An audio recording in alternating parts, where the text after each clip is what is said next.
I'm sorry for the choice of words. The timing wasn't good. Poor analogy, maybe, as well. But those of you who know me, I'm an emotional person. I coach with emotion. You know, awful things happened here, guys. We failed victims here. But I'm encouraged every day because I see what's taking place to fix it. My heart goes out to victims. How could it not? I'm a woman. I have a daughter. I'm responsible for how many in that locker room. In fact, I'm angry that we failed those women. That was Baylor women's head basketball coach Kim Mulkey tearfully apologizing 5 days after her knock them in the face comments directed towards critics of the Baylor program. Now, as far as Baylor's former football coach, Art Briles, he's taking a very different tone, breaking months of public silence, saying this: I had no contact with anyone that claimed to be a victim of sexual or domestic assault. Anyone well-versed in my work as a coach knows that I strove to promote excellence, but never at the sacrifice of safety for anyone. I did not obstruct justice on campus or off. Stephen A., your reaction to the latest with Baylor? Well, I have two different reactions. When it comes to Coach Mulkey, let me be very, very clear. I don't understand the tears simply because she didn't do anything to other human beings in terms of physically harming them. She misspoke. And I called her out on it because it was a heightened level of insensitivity, considering the fact that she's a woman, considering the fact that she has a daughter. Your response appeared to be all about Baylor and being protective of Baylor and talking about protecting the women of Baylor. Nobody was speaking against the women of Baylor. We were speaking on behalf of the women of Baylor, who had been victimized by numerous players and seemingly a culture that was so insidious. I think the death penalty warrants consideration. When you talk about, 17 cases here, 17 cases, at least 17 women who reported being sexually assaulted by 19 football players. This is according to Baylor officials. And then they go on to talk about how that puts the number, when you talk about the culture of sexual violence, it puts the number at more than 50 acts of rape over a 4-year period. Mulkey knew this when she said what she said. But she still goes out in front of thousands of people and talking about punching somebody in the face who has something to say about Baylor. And only when the heat was brought down upon her did she see the error of her ways, which I'm not sure she still understands. The error of her ways is that she was acting as if folks were attacking the women when folk were actually speaking up on behalf of those women at Baylor who had been victimized. And we're talking about a culture that's very, very insidious. So I think that she really needs to check herself. I'm happy to some degree it seems that she has, but I really think she needs to think about what she's saying and understand and comprehend. Again, we're in support of those victims. We're not speaking against the women of Baylor. And certainly those women who were victimized were not victimized by women of Baylor. So nobody's talking about them in a negative fashion. As it pertains to Briles, all I'm going to say is this. If you are Art Briles, who has been a guest on this show, who we were all fond of having on this show, very, very supportive of First Take back in the day when we were in Dallas for the national championship game and all of this other stuff, thinking that Baylor should have been a participant in it all. Art Briles seems to be a very nice guy. The RG3s of the world and others were incredibly supportive of him while they played for him. It's only important, Max, that I say this. If you are Art Briles, 60 Minutes Sports, Wall Street Journal, Baylor's own investigation, the demotion of Kenneth Starr, the university president, athletic director, gone, athletic administrators, Title IX coordinators, gone. If you are Art Briles and you are this innocent, then what the hell did you resign for? Why did you leave?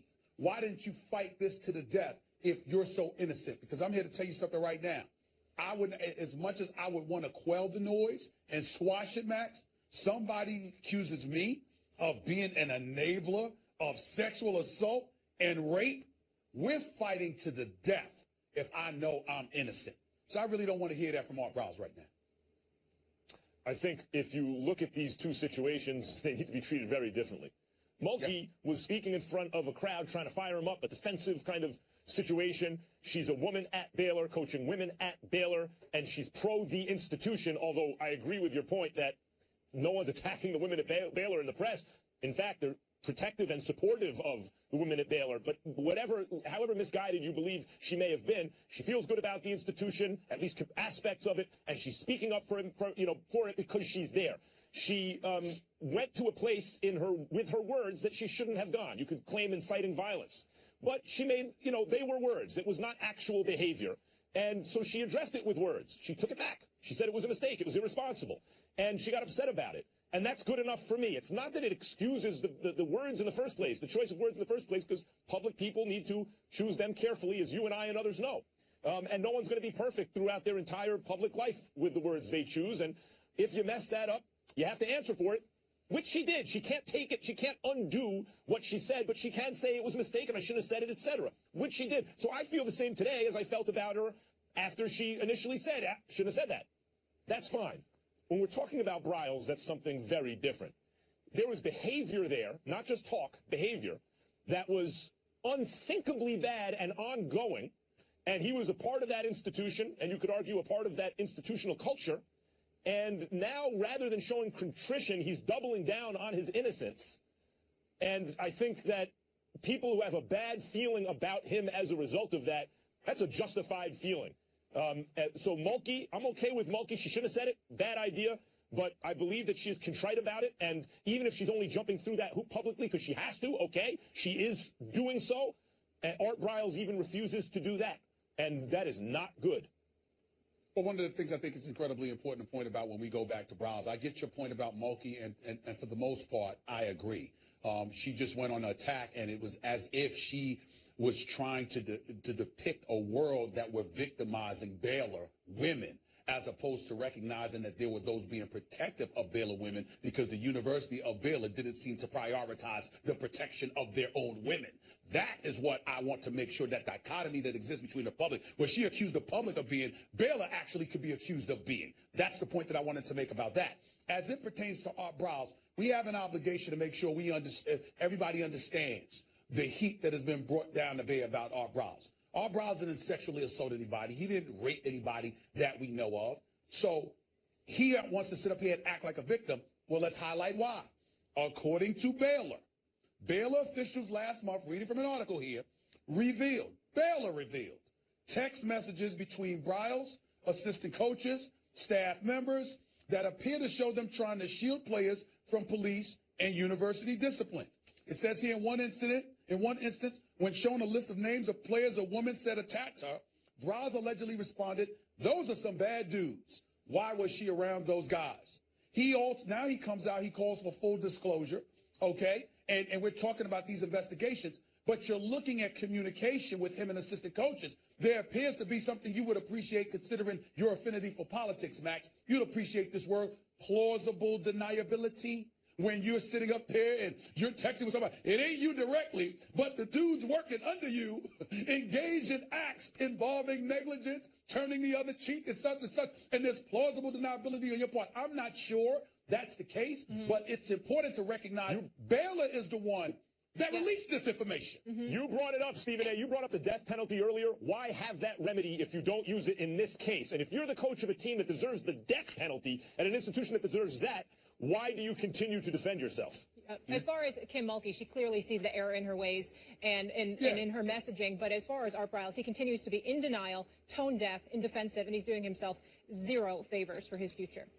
One of the Steelers' killer bees, Le'Veon Bell, will join us. What does he think about Antonio Brown's fat new contract? And is there any truth to Big Ben being close to retirement? Plus, the NFL Players Association will propose new marijuana policies for the league. I think you can guess how Stephen A. might feel about it.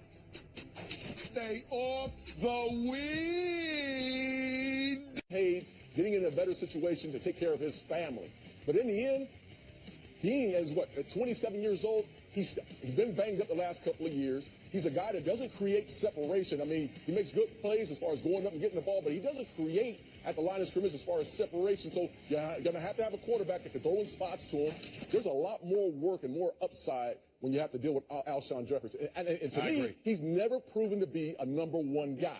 I mean, you know what you have in Brandon Marshall. You have a number one guy, but I don't know if Alshon has been that guy who can carry his team as a number one receiver. When they were together, sometimes it was hard to tell who was better. And by the way, Brandon Marshall was getting doubled. I mean, of course you're going to go. That's right. Brandon Marshall was clearly better.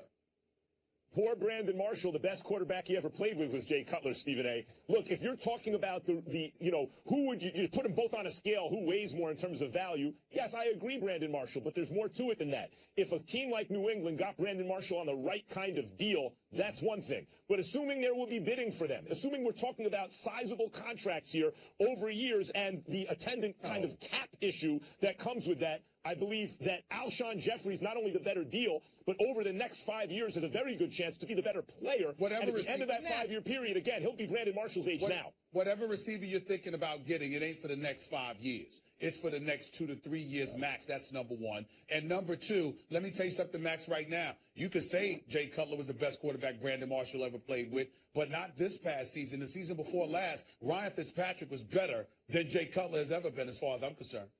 I don't think 2 years ago. I mean, 2 years ago. They're comparable. 2 years ago, yes. 2 years ago. 2 years ago, Fitzpatrick was okay. He was like league average, maybe. And that's a hell of a lot. You're not getting my point. That's a hell of a lot better than Jay Cutler's ever been. That's my point. Jay Cutler had a couple seasons at least that good. At least that good. Stephen A, I want to spin it forward. I know these guys want to go to contenders, but we have teams like the Bucks, Rams, Titans, Niners. They're all in need of a receiver. What do you think would be good potential fits for a Brandon Marshall or an Alshon Jeffrey? I like an Alshon Jeffrey in Tampa because there are no title expectations. You know, with Evans in the crew, with Jameis Winston throwing the football, having an additional weapon at wideout, somebody that has the long term, that you got a long-term view with. I like that possibility for him. With Brandon Marshall, I'm thinking Pittsburgh. I'm thinking New England. I'm thinking spots like that, to be quite honest with you. Even Oakland, if he could find his way there. I like a Brandon Marshall in a situation like that. I can see Brandon Marshall, again, a veteran team that's on the cusp, the New England Patriots type of team. Hey, listen, even here we go with the Cowboys, but even a number 2 position with the Cowboys, I mean, you can find some spots for Brandon Marshall, but he's not going to go to a team that's in a rebuilding process. The kid wants to win a Super Bowl. He hasn't even won a playoff game. So he's trying to, don't start. But anyways, he's trying to get something.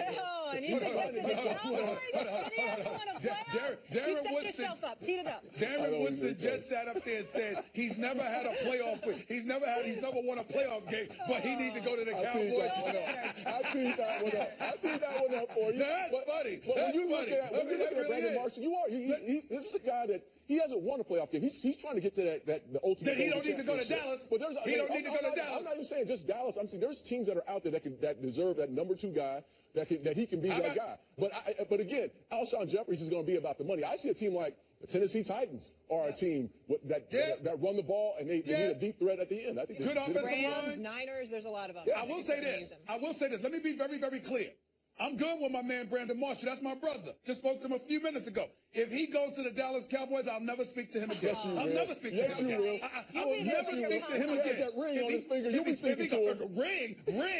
What? A wedding ring? He's married already. He don't need him. You damn sure ain't talking about no championship ring. You can stop that nonsense. Bring my championship rings in here. Bring it from the 90s. Bring it from the 90s. I don't have no problem with the 90s. Bring it from the 90s. How many decades do we have to go back? There we go. You guys are all haters. My hairline was here, Darren. My hairline was here. Together? 3. Yeah. 3. On that note, Darren, thank you so much for being with us. Always fun. Appreciate the insight. Get out of here, you cowboy. So disrespectful. Get out of here. The Warriors did something last night they haven't done since 2015. Find out what that is. Coming up next, and Le'Veon Bell is maybe the best running back in the. I'm sorry for the choice of words. The timing wasn't good. Poor analogy, maybe, as well. But those of you who know me, I'm an emotional person. I coach with emotion. You know, awful things happened here, guys. We failed victims here.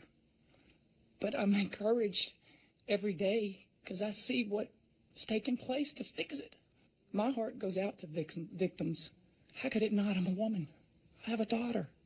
I'm responsible for how many in that locker room. In fact, I'm angry that we failed those women. That was Baylor women's head basketball coach Kim Mulkey tearfully apologizing 5 days after her knock them in the face comments directed towards critics of the Baylor program. Now, as far as Baylor's former football coach, Art Briles, he's taking a very different tone, breaking months of public silence, saying this: I had no contact with anyone that claimed to be a victim of sexual or domestic assault. Anyone well-versed in my work as a coach knows that I strove to promote excellence, but never at the sacrifice of safety for anyone. I did not obstruct justice on campus or off. Stephen A., Your reaction to the latest with Baylor? Well, I have two different reactions. When it comes to Coach Mulkey,